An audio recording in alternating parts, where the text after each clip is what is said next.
Black Lives Matter. It's a fact. However, the overlording power of institutional racism enables the continued marginalization of black and brown people. It's clear that the racial hierarchy present today is a result of yesterday's colonialism. In fact, Britain are responsible for the foreign invasion and pillaging of 90% of the world's countries.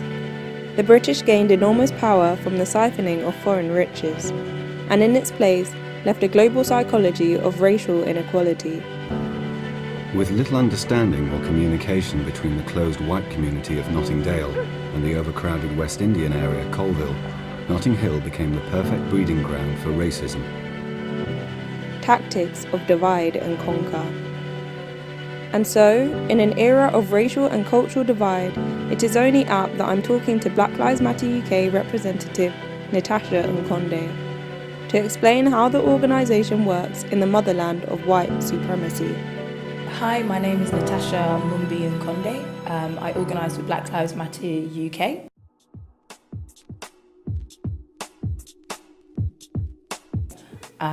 Black Lives Matter UK is a coalition or a group of radical black organisers who are working for collective liberation and are trying to centre the voices of the most marginalised.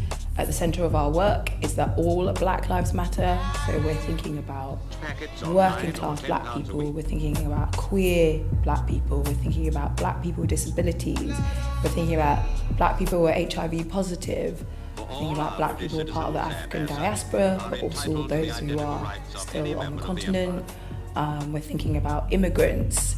We're really just trying to centre the voices that have been most marginalised in the radical black struggle. We are a queer, black, feminist-led organisation. So we are challenging patriarchal structures. We absolutely are working as part of, like a long history and a long tradition of organising and having full respect for what has come before us, having full respect and trying to have greater understanding of the different forms of organising that are happening, not just in the UK, but across Europe, across the global south. A historic parallel to Black Lives Matter UK is a movement that also formed from the basis of an American collective, the British Black Panther Party, formed in 1968. We've complained to the police about the police and nothing's been done. We've complained to magistrates about magistrates and nothing's been done. We've complained to judges about judges and nothing's been done. Now it's time to do something ourselves. And sit and talk and exchange views in the community, which this community has lacked for a long time. Much like Black Lives Matter UK, the British Black Panthers aim to eradicate racial discrimination, police brutality, and educate all its members on the structural biases existent in British society. The party grew out of a need to combat racial disparities in the UK and included members not only of Black, African and Caribbean descent, but also South Asians and all people of colour who would have at the time been classified as black by the state and subsequently shared in an experience of oppression as racialised subjects.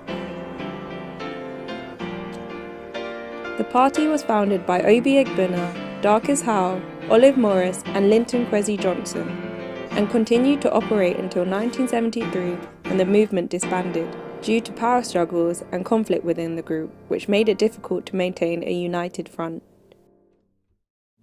Some of the key things that we're working around, or the issues that we're working around, are around institutional racism, so how black people are impacted or discriminated against within our schools, within our universities, within our hospitals, within all of the places that are supposed to be for all of society. But we know that black boys are more likely to be excluded from school.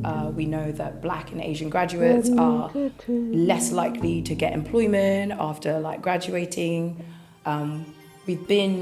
We started organising in 2016.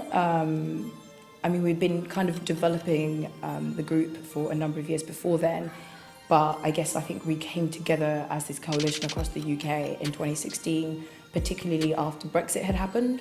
and street racism was on the rise. So there was like a 57% increase in racist hate crimes, racist and xenophobic hate crimes on our streets.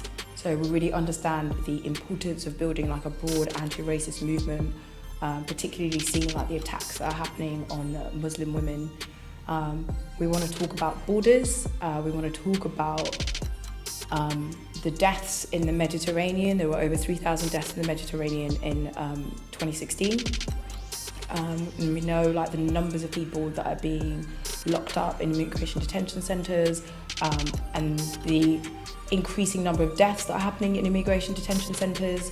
One of the reasons why we shut down Heathrow motorway last year in our shutdown action was to remind people of the death of Jimmy Mabenga.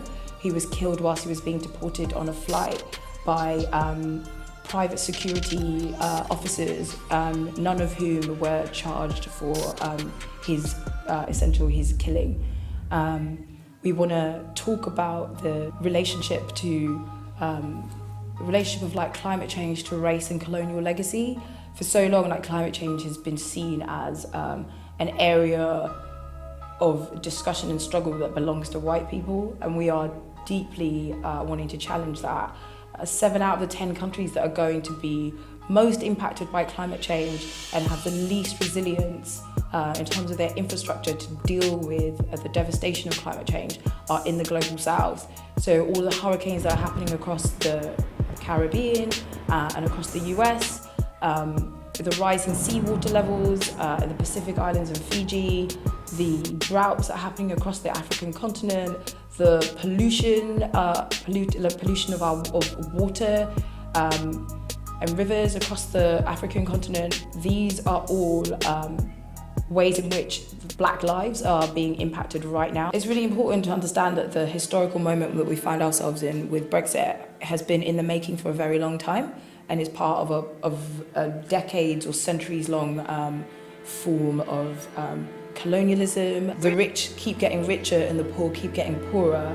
You have to like scapegoat in the ways that we know has always happened historically, and part of that scapegoating will always fall upon or fall across not just class lines but also across racial lines, and this is what it means to be living under white supremacy. We're trying to forge new paths and follow on from the work that has been left behind us. So I think what is crucial to the way that Black Lives Matter UK is organising is that it's coming out of like a radical Black feminist tradition, it's coming out of a queer tradition, it's coming out of a desire to enter marginalised voices and to really, really stress the fact that all Black lives matter. They ask no pity from us, only that we respect that all human beings are born free and equal in dignity and rights.